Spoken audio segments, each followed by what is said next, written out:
C'est parti pour un autre épisode de J'aime ta compagnie, le balado des entreprises ambitieuses qui n'ont pas de département marketing. Depuis plusieurs années, notre équipe accompagne des entreprises dans le développement de plans marketing et dans la concrétisation de leurs ambitions. On va se dire les vraies affaires, la réalité n'est pas la même quand tu n'as pas un département marketing complet pour assurer le développement des affaires de l'entreprise. Notre promesse, c'est que chaque épisode regorge de trucs et d'outils pour que vous puissiez prendre de meilleures décisions d'affaires. Ici, on s'élève ensemble pour bâtir des entreprises qui nous ressemblent et qui créent de la valeur pour nos communautés. Pour attirer et fidéliser les bonnes clientèles et les plus grands talents, tout est marketing. Et comme nous connaissons la valeur de votre temps, place à l'épisode. On se lance aujourd'hui dans un nouvel épisode de J'aime ta compagnie intitulé « Créer un persona marketing ».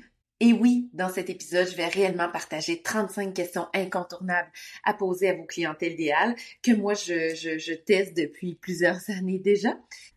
Vous pouvez chercher dans Google, il s'agit de l'épisode 61. Donc, épisode 61, balado J'aime ta compagnie. Vous allez tomber sur la page et dans la page, il y a les dites 35 questions. Donc, ça pourra être un bel outil à archiver cette billet de blog-là pour garder ces belles questions-là à portée de main pour l'ensemble de votre carrière à venir. Ce matin, j'arrive comment bien? Au moment où j'enregistre l'épisode, on vient tout juste d'annoncer l'ajout et le retrait de tarifs américains sur des produits d'importation du Canada. Et donc, je suis dans un moment de profonde incertitude commerciale avec nos meilleurs amis, entre guillemets, dans le monde. C'est sûr que autant nous à la firme qu'auprès de nos clients, mais c'est un enjeu qui est important. Hein. Je veux dire, même dans les couches plus de masse, entre guillemets, de gens qui ne sont pas nécessairement en affaires en ce moment, les gens commencent à changer leurs pratiques là, d'achat, se posent plus de questions avant de choisir certains produits ou services. Donc, on voit que c'est bien étalé et il y a une clé qui est importante dans ce genre de contexte d'incertitude, c'est de bien connaître ses clientèles idéales. Peut-être que certains vont devoir changer de clientèle idéale. Par exemple, on pense à un marché X, puis là, on va se dire, OK, qui sont ces clientèles-là dans un marché Y? Donc, je vais changer de marché, mais je vais tenter de percer auprès du même genre de clientèle idéale, mais qui sont localisées ailleurs. OK? Donc, bien comprendre sa clientèle idéale, c'est une clé et ça ne va jamais se démoder. C'est un peu comme la little black dress du marketing, bien comprendre ses clientèles. Puis souvent, quand on accompagne nos clients, ils se demandent, mais comment je fais? Puis on peur de déranger, mais sachez que quand on prend le temps de demander à quelqu'un, t'as-tu 30 minutes à m'accorder pour répondre à quelques-unes de mes questions? Les gens sont toujours hyper contents de nous soutenir, de répondre à nos questions, de nous partager des insights. Donc, n'hésitez jamais à demander à vos clientèles de prendre un petit 30 minutes avec vous pour discuter de votre offre de produits et services. Alors, avant de plonger dans les 35 questions, j'aimerais faire la différence entre clientèle idéale actuelle versus potentielle. Par exemple, moi, la firme, j'ai des clients qui sont avec nous depuis des années, OK? C'est des clients qui sont intellectuellement challengeants, qui sont payants, qui nous donnent de l'énergie. Donc ça, c'est mes clientèles idéales actuelles.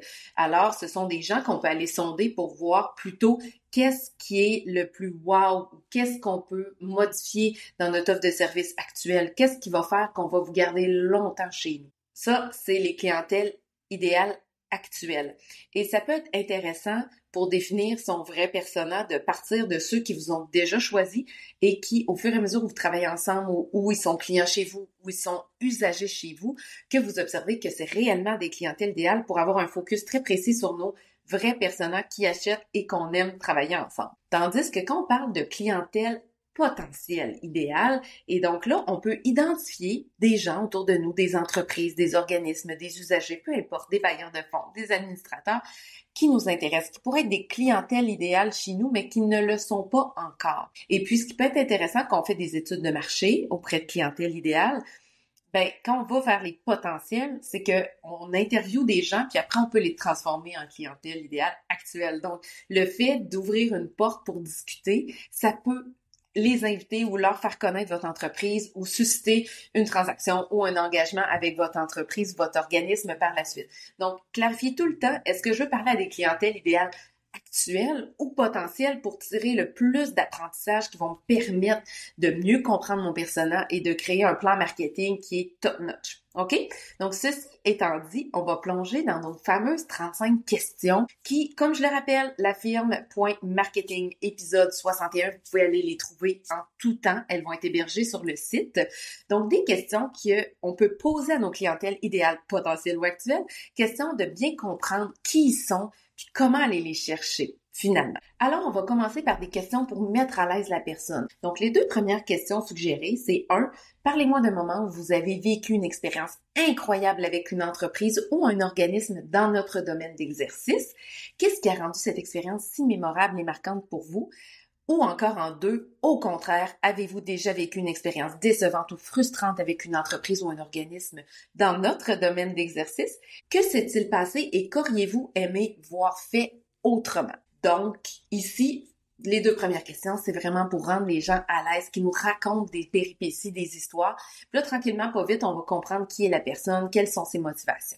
On plonge maintenant dans des questions pour nous aider à mieux comprendre le besoin, les problématiques vécues par les potentielles clientèles ou clientèles actuelles de nos produits ou services. Alors, les 3 questions ici. Donc, question numéro 3, quels sont les défis ou frustrations que vous rencontrez dans et là, intégrez votre domaine d'activité à vous. Quelles solutions avez-vous déjà essayées et pourquoi n'ont-elles pas répondu pleinement à vos attentes? Et question 5, qu'est-ce qui vous empêche actuellement d'atteindre vos objectifs dans ce domaine? Donc là, on voit c'est quoi qui bloque, c'est quoi les freins, c'est quoi les problématiques. Et nous, à travers ces questions-là, on peut identifier comment revoir notre offre de produits ou services, nos messages, pour réellement arriver à démontrer que nos produits, nos services répondent à une problématique réelle, tangible, vécue par une clientèle idéale. Par la suite, je vous invite à réfléchir avec eux à identifier le déclencheur avant l'achat ou l'appel ou peu importe, OK, la façon d'entrer en communication avec vous. Donc, question numéro 6, qu'est-ce qui vous a poussé ou qui vous pousserait à chercher une solution comme la nôtre? Question numéro 7, y a-t-il eu un événement particulier ou un problème spécifique qui vous a motivé à passer à l'action? Et question numéro 8, j'adore cette question-là. Décrivez les 10 minutes qui ont précédé votre premier contact avec notre entreprise ou notre organisme. Donc là, on les amène à se souvenir, hey, avant d'appeler par exemple la firme marketing pour une rencontre exploratoire, qu'est-ce qui s'est passé dans les 10 minutes qui ont précédé, qui ont fait, OK, là c'est assez. Là, c'est assez, je passe à l'action, j'appelle, je fais un premier contact. Ensuite, des questions pour comprendre l'écosystème de concurrence, les alternatives à vos produits, vos services, ou encore des collègues qui offrent dans le même domaine que vous. Alors, question numéro 9. Avez-vous déjà utilisé un produit ou un service similaire auparavant? Lequel ou lesquels? On veut mettre le doigt. Qu'est-ce qu'ils ont essayé dans votre domaine d'exercice? Question numéro 10. Qu'est-ce qui justifie que vous avez continué d'utiliser ces produits ou services? Ou encore en 11, qu'est-ce qui justifie que vous avez cessé d'utiliser ces produits ou services? Alors là, on veut vraiment comprendre quelles sont les motivations à rester client ou usager d'un produit ou service ou à carrément arrêter, OK? Et puis, question numéro 12, qu'est-ce qui ferait de notre solution la meilleure pour vous? Quels seraient les arguments qui feraient qu'on surpasse tout le monde finalement? Je vous amène maintenant dans une sphère de points de contact à privilégier. Ça veut dire que quand on va faire un plan marketing, on va aller être présent sur les plateformes où sont déjà nos clientèles idéales, plutôt que d'essayer de forcer le message sur différentes plateformes, puis de passer plein de temps, puis d'argent, puis d'énergie à pousser. Probablement que vos clientèles idéales sont déjà dans des réseaux, sur des plateformes. Alors, on veut comprendre où est-ce qu'on pourrait aller s'intégrer, où est-ce qu'ils sont déjà. Donc, question numéro 13. Où cherchez-vous habituellement des informations sur des solutions comme la nôtre? Google, réseaux sociaux, recommandations, salons, etc. Question numéro 14. Quelle plateforme ou médias consultez-vous le plus souvent avant de prendre une décision dans notre domaine d'exercice? Question numéro 15. Quel type de contenu attire le plus votre attention? Articles, vidéos, témoignages, études de cas, démos, etc. Question numéro 16. Quelle plateforme privilégiez-vous actuellement pour vous informer? Question numéro 17. Quelle plateforme privilégiez-vous actuellement pour vous divertir? Et même question, cette fois la 18, mais quelle plateforme privilégiez-vous actuellement pour communiquer avec vos proches? Donc, on essaie de voir là sur quelle plateforme ils passent du temps pour se divertir, pour s'informer et pour communiquer. Ça, là, la 19, j'adore ce genre d'exercice et on les sous-estime. On les sous-estime dans mon équipe, puis on va faire en sorte qu'on joue davantage avec ce genre d'approche. Donc, vous pouvez demander à la personne de partager son écran ou d'aller magasiner avec elle, ou d'aller chercher sur la rue ou en grande surface votre produit ou votre service, ou un produit ou service similaire au vôtre. Là, dans ce genre d'exercice, on essaie de pas trop diriger la personne pour voir quels sont ses réflexes intrinsèques à elle. Et donc, vous suivez la personne dans son magasinage, dans sa recherche en ligne ou dans la vraie vie, puis vous lui demandez de partager chacune des étapes de sa quête à voix haute. OK? Donc là, vous allez voir tout ce qui se passe dans sa tête. Où est-ce qu'elle cherche? Où est-ce qu'elle fouille? Qu'est-ce qu'elle pense? Comment on peut se démarquer sur les différents points de contact? Et question numéro 20, préférez-vous interagir avec les marques par email, téléphone, chat en direct, réseaux sociaux ou en personne? Donc là, vous allez pouvoir identifier un nouveau client, un client qui est là depuis longtemps, comment on fait pour bien communiquer avec nos personnes. On veut pas leur taper sur les nerfs. On veut des moyens de communication qui leur plaisent, OK? Qui fonctionnent pour eux finalement. Je vous amène maintenant dans la sphère décisionnelle. Donc, comment on peut définir les critères de décision entre votre marque, votre organisme, votre entreprise ou une autre? Alors, question numéro 21. Quels sont les éléments les plus importants pour vous lors d'un choix de fournisseur de produits, de services? Prix, qualité, réputation, recommandation, support client, autres, etc. Question 22. Qu'est-ce qui ferait que vous auriez 100% confiance avant de faire un achat ou de souscrire à un engagement? Question numéro 23. Avez-vous des préoccupations ou hésitations avant de prendre une décision dans notre domaine d'exercice? Lesquelles? La question numéro 24, un autre exercice vraiment fascinant. Donc, préalablement, vous choisissez 5 pages de produits ou services sur Internet et puis vous partagez l'écran. Vous permettez à la personne de naviguer dans les 5 pages et vous lui demandez vers quelle entreprise ou organisme feriez-vous un premier pas et pourquoi. Donc là, on voit comment est placée l'information, quels mots sont employés, quels sont les arguments présentés qui vont faire que votre clientèle idéale va faire le choix d'un produit X ou d'un service Y. Maintenant, on va se diriger vers comment on peut faire tester ou expérimenter notre solution avant que la clientèle idéale achète ou s'engage pleinement. Question numéro 25. Comment aimeriez-vous tester notre produit ou service avant de vous engager? Question numéro 26. Quelles fonctionnalités ou aspects voudriez-vous essayer en priorité? Qu'est-ce qui est le plus important finalement dans le premier produit ou service qu'on va lui suggérer? Et question numéro 27, y a-t-il un format particulier qui vous rassurerait? Un essai gratuit, une démonstration, une garantie d'être pleinement satisfait sinon remboursé ou minimalement compensé, etc. On continue maintenant pour faire le pont entre vraiment leur recherche et le processus de décision de votre entreprise. Donc là, on peut penser vraiment à des questions pour des clientèles idéales actuelles. Donc, ils ont déjà passé une transaction ou se sont déjà engagés chez vous.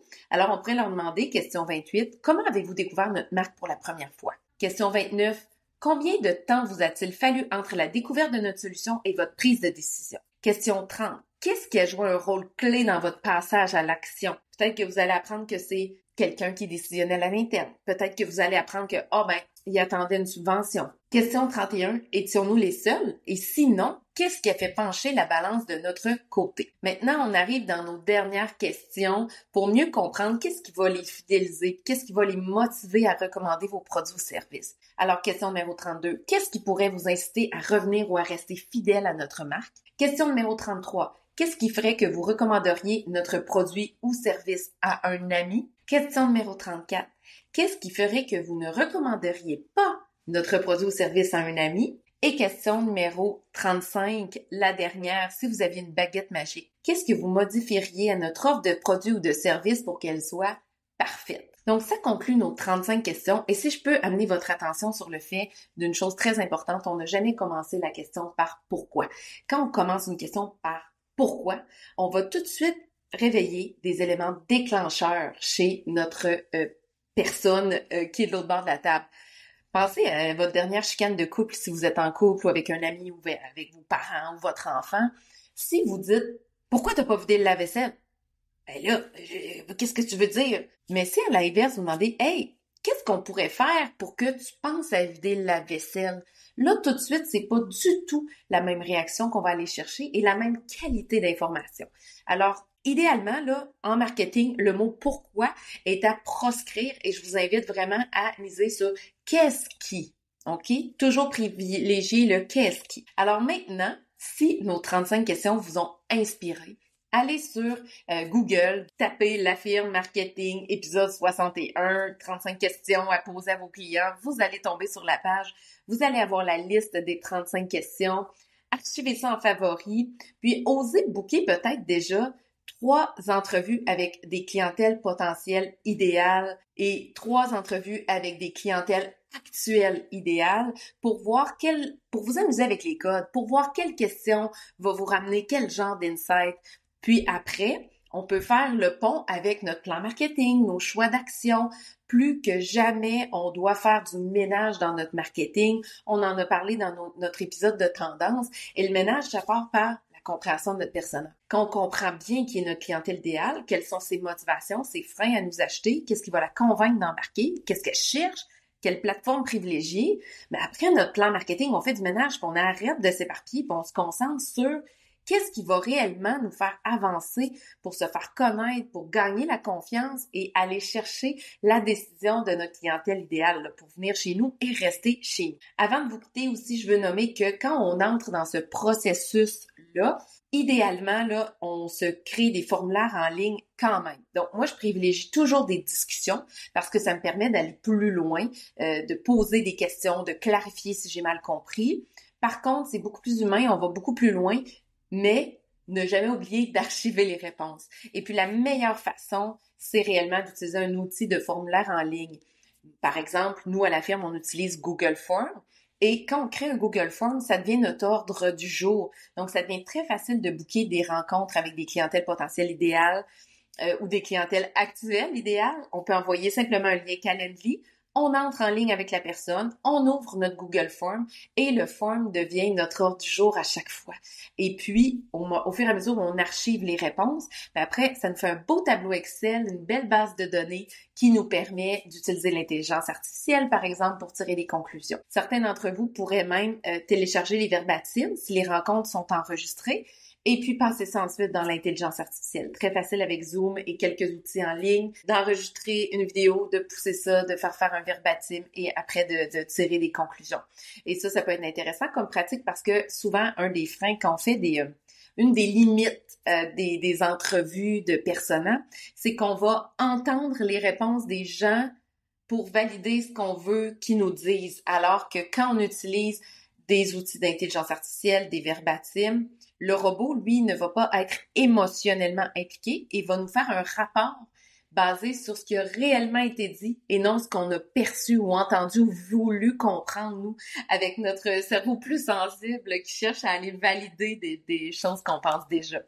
Alors, voilà pour les trucs et astuces, voilà pour les 35 questions. Alors, je vous invite à planifier un petit rendez-vous avec vous-même le plus rapidement possible pour vous structurer un processus d'entrevue avec vos clientèles idéales, potentielles ou actuelles. Faites-le, amusez-vous avec ça. Peut-être que vous êtes sur des conseils d'administration, peut-être que vous avez des collègues entrepreneurs. Partagez-leur cet épisode-là, cette liste de questions. Ça va vraiment être déterminant. Je pense que plus que jamais, on doit se tenir les coudes entre entrepreneurs, entre directeurs marketing, entre directeurs d'OBNL pour mieux faire notre travail et mieux comprendre les clientèles idéales. C'est vraiment la clé, c'est vraiment la base. Et si ce n'est pas déjà fait, allez nous écrire un avis, c'est déterminant pour nous sur la plateforme d'écoute de votre choix. C'est déterminant pour nous dans la découvrabilité du balado. Donc, plus qu'on a d'avis, plus qu'on a d'abonnés, plus que les outils d'écoute vont proposer notre balado à d'autres personnes comme vous, que ça peut aider. Alors, comme c'est gratuit, c'est la petite demande à la fin qu'on fait pour vous demander votre soutien. Sur ce, je vous dis à la semaine prochaine!